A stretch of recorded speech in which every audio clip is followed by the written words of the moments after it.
নমস্কার বন্ধুরা, জ্যোতি চ্যানেলে তোমাদের স্বাগত। তো আজকে কোনো গরমে এত গরম পড়েছে যে কোনো কিছুই রেসিপি বানাতে ভালো লাগছে না।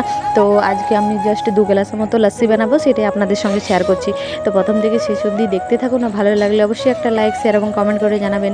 তো আমি 2 গ্লাসের মতো লস্যি বানাবো। তো 2টা আমি কলাকান্ড দিয়ে দিলাম, 2টো কলাকান্ড মিষ্টি, আর আমি এর মধ্যে দিয়ে দেবো 1 গ্লাস মতো দই। তো আপনারা নিজেদের পছন্দের মতন করবেন, তো মাপটাও সেরকম দেবেন।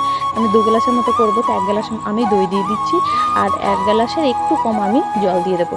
আর এখানে আমি চিনি দিয়ে দিচ্ছি, আপনারা নিজেদের মিষ্টি অনুযায়ী চিনিটা দেবেন। তারপর আমি এখানে জল দিয়ে দিচ্ছি, তারপর আমি এখানে এটা ব্লেন্ডারে ব্লেন্ড করে নেব। ব্যাস হয়ে গেল শর্টকাট লস্যি। তো ভালো লাগলে অবশ্যই একটা লাইক, শেয়ার এবং কমেন্ট করে জানাবেন যে কেমন হয়েছে। তো গরমে সবাইকে ভালোভাবে থাকার অনুরোধ। আর আজকের মতো সবাই ভালো থেকো, সুস্থ থেকো, এবং ভিডিওটা ভালো লাগলে অবশ্যই একটা লাইক, শেয়ার এবং কমেন্ট করে জানাবেন। টাটা।